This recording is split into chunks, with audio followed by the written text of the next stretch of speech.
Today we're going to be showing you how to run a TEG sample on our beautiful TEG machines here. First thing you need to do is log on to the TEG program. It's going to take a little bit to boot up. Log on with the operator. Password is TEG. You forget, look it up. Next thing you have to do is log into the with the logon name. I always use Dr. McCammon. So the next step after logging in is we're going to run just regular maintenance. That's the first, and then the maintenance is called the e-test. So in order to get to the e-test, you click on the maintenance tab, which is on the top of the screen here. Once you're on the maintenance tab, you need to set your levers over to the test section for each one, each weld. Alright, once they're in the test mode, we'll click on e-test.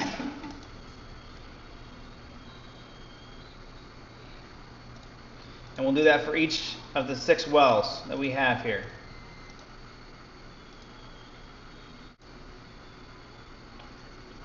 And once they have stopped their movement, we can go on to the next portion. We've now made a secret run to our secret stash of TEG materials.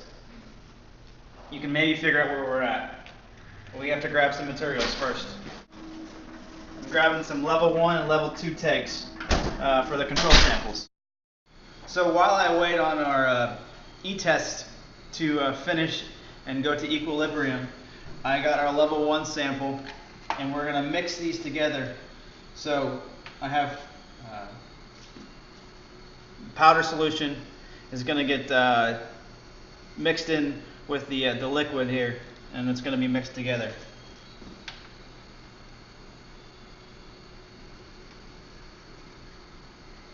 We're just going to shake it back and forth and let it set for a couple minutes. I believe it needs to set for at least 5 minutes. Shake it nice and hard.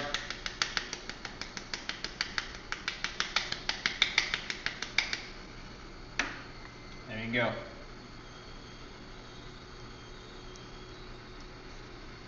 We're going to do the same with the other sample. Now these are our level 1 controls. We have to run 2 sets of controls, so this takes a little bit of time to get set up.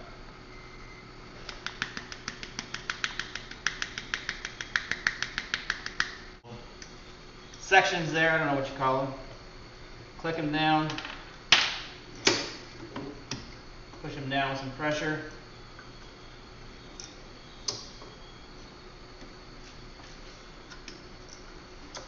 Now you can use as many or as few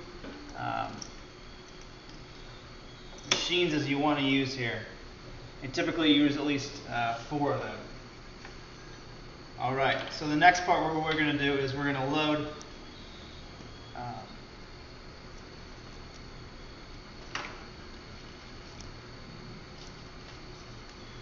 340 mics from our pipetter, large pipetter, into each well of your solution.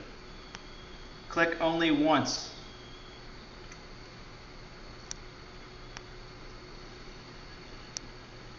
If you make any extra clicks, then you're going to run into trouble. So we do this for all 4 wells.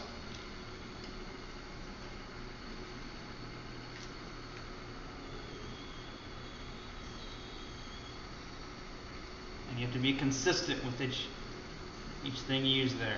Alright, so that's done.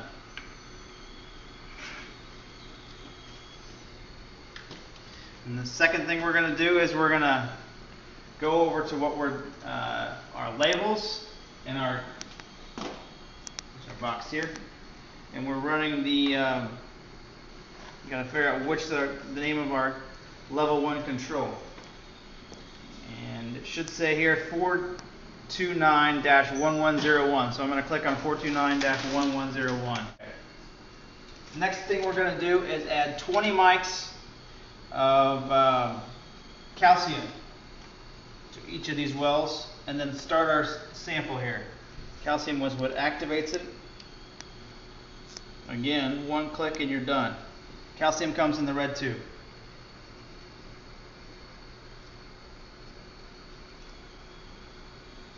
realize as soon as you put this in, things are starting, so you gotta hurry up.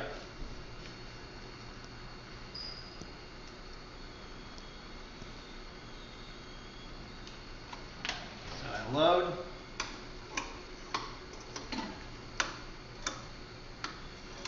Then I go over here, click on each of these samples and click on TEG.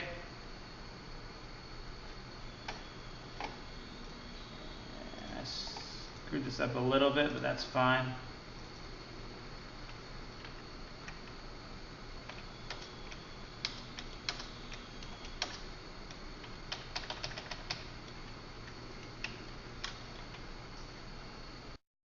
So I apologize, I didn't click on TEG soon enough, but you click on TEG and then you input your values. And once you have all your wells where you want them to be, you click on start for each one, or F10. Start or F10 gets you what you want to go. So now these are all 4 running level 1 controls. So if I click on done, which I just did, then we can come back here and look at the graph and see how our TEGs are coming.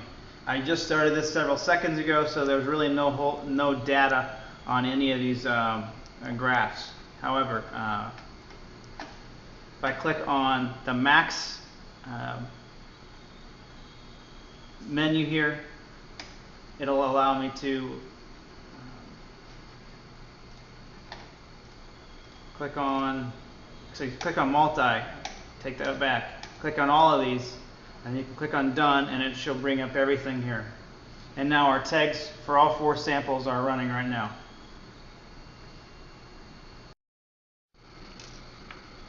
I'm just mixing these level 2 samples up while we wait for the other stuff to percolate. Probably going to take 45 minutes or so for the level 1 stuff to be done. Mix it the same way you mix the level 1 sample. Invert it, call it a day. What you can do also, if you have the leftover level 1 sample, pour it into one tube and you'll save yourself at least one more sample if you need it. And in case something screws up, because occasionally it does.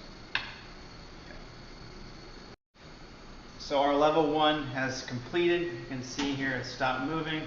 If there's any question, I'll click on TEG and you'll see everything is yellow. It's pending, meaning it's all done. So that's good. So we'll eject this stuff. I'm pushing over and down. And then if you're doing this with real blood samples, you want to wear gloves because this is going to be filled with Hep C and all that kind of crud. We've already got our level 2 samples in place. Need our wells. Go ahead and put those back on there. Same process as last time.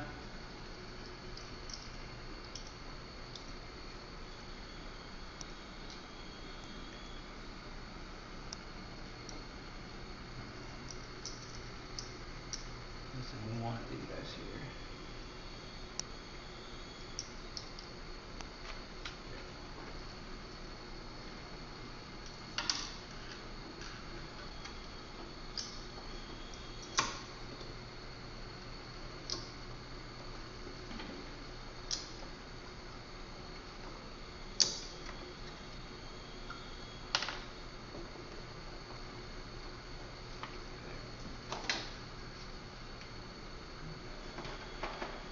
Load up our samples. First, I'm going to do what I didn't do last time is select our second sample, which is going to be level 2.05, sorry, 05021102.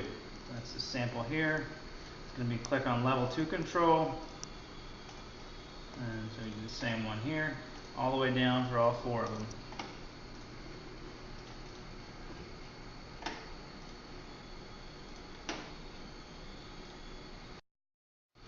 So now I'm loading the level 2 sample in each of the wells. Already loaded the first 2 samples. Same process as the last time with the level 1 samples. Be careful. Don't do the extra drips. Get ready, you're going to add the calcium, 20 mics. at a time to each well. This is from the red hopper. Don't take too much time, otherwise your sample stuff's going to be screwed up.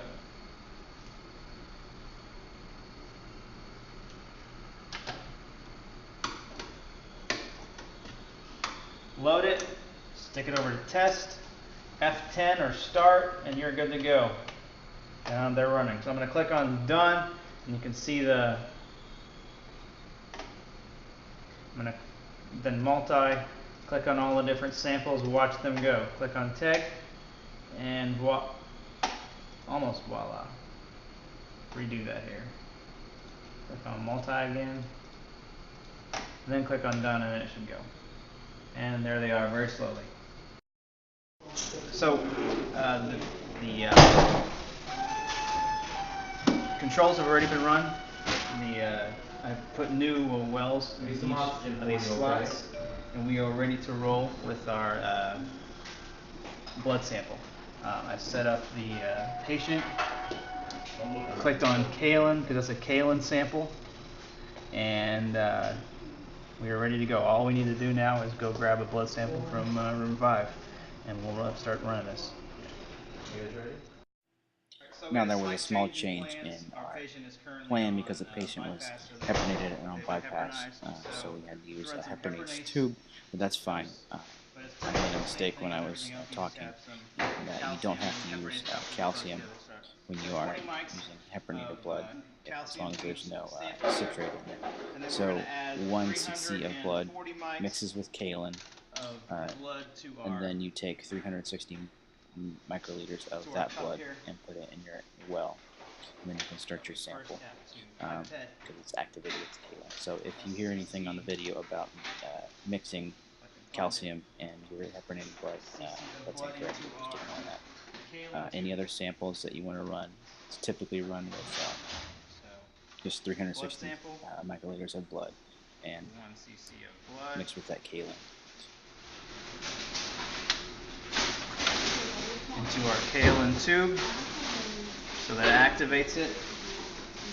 Get rid of the Hep C blood, and you invert it 1, 2, 3, 4, 5 times. And pipette out 340 mics right now into our cup.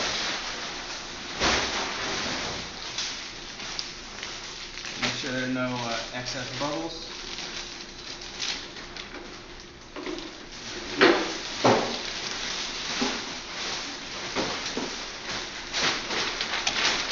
Load it. Load. F10 or start. Get these guys started, and you are on your way. So now that the rush for getting the one sample is done, I can talk a little bit about what we'd have done had we done the Kalen only sample. Had they not been on heparin, I would have taken the Kalen, added the blood, 1 cc to it, inverted it 5 times, and then pipetted 360 mics into each well. Once you're done, you click on done over here. We can look at each of these samples. So again, click on multi, and 3 and 4 are running. So click on done again, and we'll see this TEG start to run. And all your numbers are on the bottom. Give it 45 minutes or so, and you'll have the results of your TEG. And that is how you run a TEG.